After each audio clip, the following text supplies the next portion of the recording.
The Caribbean has long been a flashpoint for U.S.-Venezuela tensions, with U.S. naval patrols clashing with Venezuela's bold moves over oil routes and migration. U.S. ship interceptions often spark controversy, while Venezuela asserts sovereignty with aggressive naval actions. In 2025, a rapid Venezuelan move against a U.S. Navy ship escalated into a fierce confrontation, reshaping regional dynamics and alarming the world. Below is the account of this clash, from a high-seas ambush to an outcome that left everyone reeling. At dawn in 2025, amidst a stormy Caribbean Sea near Venezuelan waters, the U.S. Coast Guard cutter USCGC James patrolled, its radar scanning for threats. A Venezuelan Navy frigate carrying suspicious cargo surged forward aggressively, broadcasting demands for the James to retreat. The James held its ground, searchlights piercing the rain. Tension crackled as Venezuelan sailors aimed weapons. Suddenly, the frigate rammed the James's hull, metal screeching in the storm. Alarms blared, crew scrambled in panic, and gunfire erupted across the waves. The Caribbean transformed into a powder keg, primed to explode with devastating force. The ramming ignited an immediate response. Seahawk helicopters from the James lifted off, skimming low as machine guns raked the Venezuelan frigate, sparks flying from bullet impacts. Venezuelan missiles streaked toward the James, one detonating nearby, sending a towering water column skyward. The U.S. retaliated with harpoon missiles, tearing through the frigate's deck in a sprawling fireball. Venezuelan speedboats swarmed in, firing RPGs that rocked the cutter. U.S. gunners cut down attackers, bodies tumbling into churning waves. The storm intensified, waves crashing over decks as explosions lit the night. Smoke and debris cloaked the sea, turning the Caribbean into a chaotic war zone where every wave carried death. The conflict surged into electronic warfare with breakneck speed. Venezuela jammed the James's radar with high-power signals, blinding its defenses. The U.S. countered with decoy drones, scrambling Venezuelan missile locks. Cyber intrusions targeted the cutter's navigation systems, but onboard AI repelled the attack, hacking Venezuelan communications and sowing chaos in their ranks. Drones from both sides clashed in mid-air explosions, flashing brightly in the storm. Venezuelan allies dispatched fighter jets, but U.S. F-35s from Puerto Rico joined, turning the skies into a high-tech nightmare where invisible waves and firepower merged in pandemonium. The standoff drew in regional forces as Cuban and Nicaraguan ships rushed to support Venezuela, guns blazing in a multinational melee. U.S. destroyers arrived, their Tomahawk missiles obliterating Venezuelan coastal batteries in earth-shaking blasts. A Venezuelan submarine surfaced, launching torpedoes that rocked a U.S. frigate, debris flying in the blast. Coast Guard teams boarded Venezuelan vessels, engaging in brutal hand-to-hand combat on pitching decks. Flames spread as spilled oil ignited, engulfing coastal villages. Satellite imagery showed the Caribbean ablaze, marking a savage phase of warfare that engulfed the region. The attack's fallout triggered a global sanctions crisis as nations condemned Venezuela, imposing bans that crippled its economy. Oil exports halted, causing shortages that rocked global markets. An international coalition formed to enforce blockades, but Venezuela-backed hackers disrupted global banking, freezing assets in retaliation. Relief ships faced pirate attacks, with cargo looted in the chaos. The U.S. led a multinational effort to restore maritime security, but rogue factions emerged, blending state and criminal actions. The crisis paused major warfare, but a fractured economy and persistent threats signaled an unstable future. In 2025, the conflict between Ukraine and Russia has persisted, with Ukraine developing advanced drone technology supported by Western allies. On a summer night, Ukraine launches Operation Skyfire Storm, deploying 93 AI-equipped drones armed with precision missiles in the simultaneous assault on Moscow. The attack transforms Russia's capital into a chaotic inferno, with fires raging, sirens blaring, and civilians in panic. Russia, with its modern air defense systems, struggles to counter the overwhelming drone swarm. This scenario is entirely fictional, inspired by real-world reports of drone attacks, but exaggerated for dramatic and imaginative purposes. At midnight, Russian intelligence satellites detect a swarm of Ukrainian drones approaching from the border, heading straight for Moscow. These drones, dubbed Phantom Hawks, are designed with stealth technology and self-learning AI, capable of evading radar and adapting flight paths in real time. In Kiev, Colonel Olga Petrova, the operations commander, issues the order: turn Moscow into their hell. In Moscow, the Russian president receives an urgent alert. The S-500 air defense system is activated, but the sheer number of 93 drones spreading across the sky like a flock of black crows overwhelms initial defenses. Civilians awaken to the eerie wail of air raid sirens echoing through the city. The first drones strike strategic targets: Vnukovo Airport, government buildings, and power plants. One drone crashes into the Ostankino TV tower, causing a massive explosion and cutting off national broadcasts. Flames light up the night sky, turning Moscow into a sea of fire. Civilians flee in panic, streets clog with traffic, and screams mix with the sound of explosions. From Kyiv, Colonel Petrova monitors the attack via satellite feeds, smiling as the drones evade Russian anti-air missiles. A group of 20 drones targets the Kremlin, but Russian defenses shoot down half, leading to a fierce aerial battle over the capital. Moscow descends into true hell. Skyscrapers burn, bridges collapse under drone-delivered bombs, and Russian emergency teams struggle to extinguish fires amid a rain of missiles. A central character, Sergei Ivanov, a civilian engineer in Moscow, escapes his burning apartment, witnessing the chaos, children crying, ambulances racing, and security forces attempting to evacuate residents. Petrova receives reports that 50 drones have been downed, but 43 remain active, continuing their destruction. Russia deploys Su-57 fighter jets to pursue the drones, but the Ukrainian swarm uses flock tactics to outmaneuver them, scattering in unpredictable patterns. Russia activates the Sky Shield, an advanced laser-based anti-drone system, destroying dozens more drones. The president orders a retaliatory missile strike on Ukrainian bases. Ivanov, now aiding a civilian rescue effort, struggles to contact his family amid disrupted communication networks. Petrova faces a dilemma: press the attack or withdraw. One final drone targets a nuclear power plant near Moscow, triggering a simulated radiation leak that worsens the crisis, though contained by Russian engineers. As dawn breaks, Moscow remains ablaze, with the 93 drones having caused catastrophic damage, hundreds of casualties, and crippled infrastructure. Russia claims victory for downing most of the drones, but Ukraine views the attack as a psychological triumph. Ivanov survives, but the city he loves lies in ruins. Both sides agree to a temporary ceasefire, but tensions simmer, with the world bracing for a potential all-out war. In 2025, Gaza languished under the shadow of prolonged crisis, its landscape scarred by past conflicts. On a frigid winter night, rockets launched from Gaza streaked across the border, striking coastal cities nearby and shaking the region.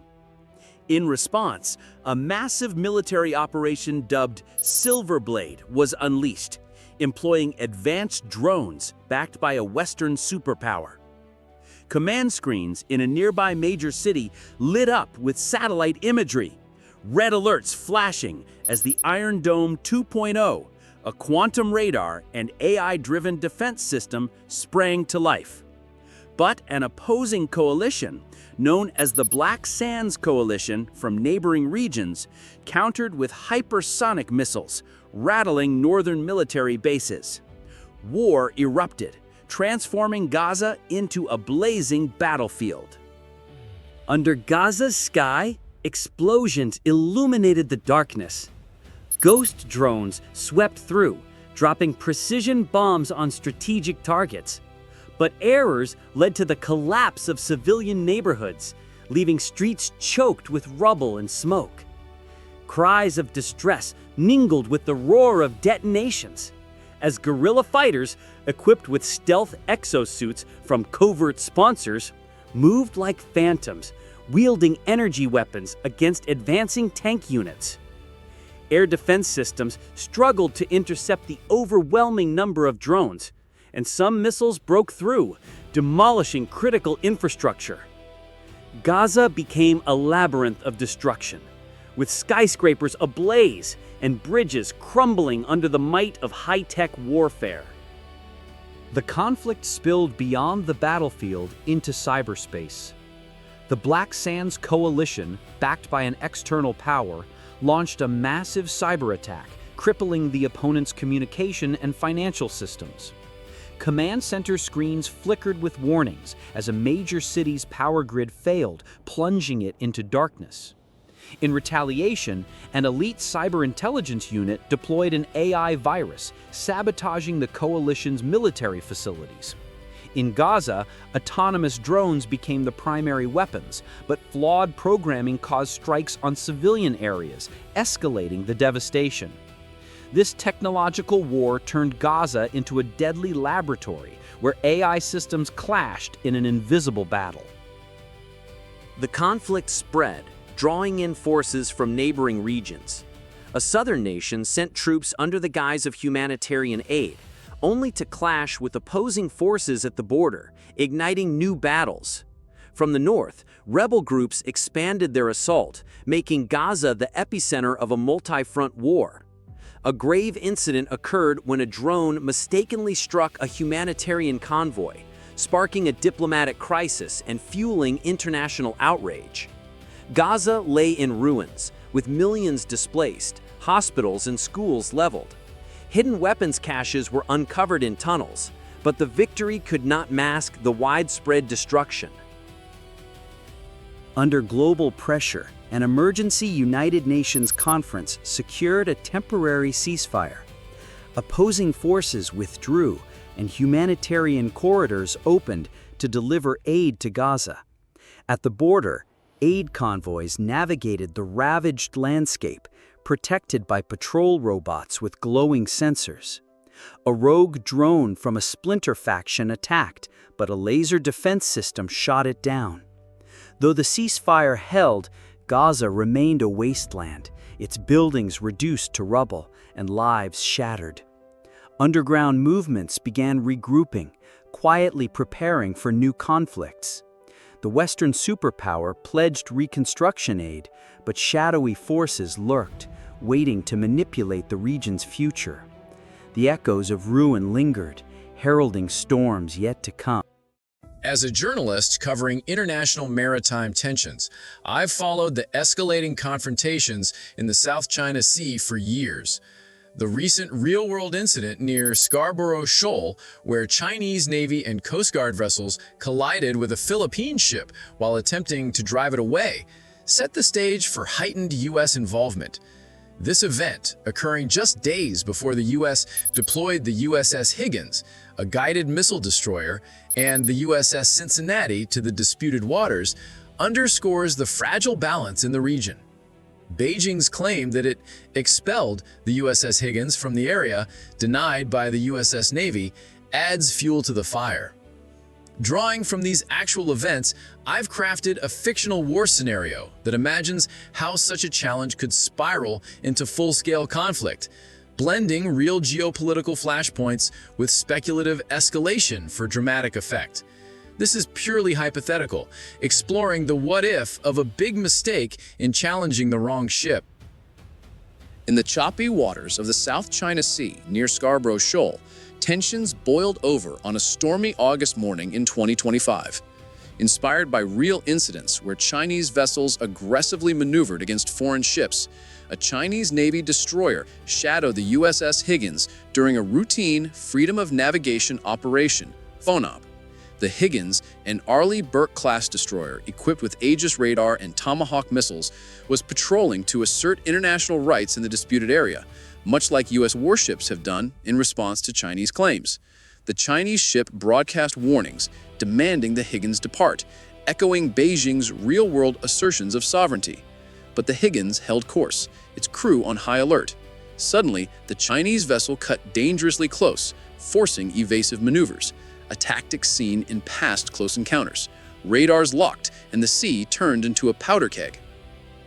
The challenge turned aggressive as the Chinese ship deployed water cannons and sonar pings, disrupting the Higgins systems, methods reminiscent of actual confrontations where Chinese forces have used non-lethal but provocative tactics against U.S. and allied vessels. In this fictional twist, a miscalculation led to a collision. The Chinese destroyer grazed the Higgins hull, sparking fires on both sides. Alarms blared aboard the Higgins as damage control teams rushed to seal breaches. Drawing from real reports of Chinese ships colliding with smaller vessels near Scarborough Shoal, this incident ignited chaos. The U.S. ship fired warning flares, but the Chinese vessel interpreted it as hostility and launched anti-ship drones, forcing the Higgins to activate its close-in weapons system, CIWS, for defense. Waves crashed as missiles streaked across the sky, turning the challenge into a firefight. With communications jammed, a tactic echoing real cyber intrusions attributed to Chinese forces in the region, the conflict spilled into the digital realm. Hypothetical AI viruses from the Chinese side targeted the Higgins navigation, while U.S. countermeasures disrupted the opposing fleet's radar. Overhead, fighter jets from a nearby U.S. carrier scrambled, clashing with Chinese aircraft in dogfights inspired by tense aerial encounters over the South China Sea. Hypersonic missiles, like those boasted in Chinese military parades, streaked toward the Higgins, but its Aegis system intercepted most, debris raining into the sea. The battle expanded as allied Philippine forces, drawing from their real collisions with Chinese ships, joined the fray with patrol boats, turning the shoal into a multi-nation hotspot. The big mistake unfolded as the skirmish drew in reinforcements. Chinese carriers moved in, echoing Beijing's real militarization of artificial islands, while U.S. strike groups converged from the Pacific. Submarines lurked beneath, launching torpedoes in a cat-and-mouse game. Islands near Scarborough Shoal became launch pads for ground-based missiles, inspired by actual disputes over the feature. Civilian shipping halted, economies trembled, and international outrage mounted as satellite footage, similar to released videos of recent incidents, showed the carnage. The Higgins, damaged but defiant, sank the challenging Chinese ship with a barrage of Harpoon missiles. But the victory was Pyrrhic, with losses mounting on both sides. Under UN pressure, a ceasefire emerged after days of intense fighting, with both sides claiming victory, much like the rhetorical battles in real diplomatic spats. The South China Sea simmered, scarred by sunken vessels and disrupted trade routes. Reconstruction pledges followed, but underground cyber skirmishes continued, hinting at future flare-ups. This fictional escalation from a single challenge highlights the perils of miscalculation in disputed waters, where real incidents like those near Scarborough Shoal could tip the balance toward catastrophe.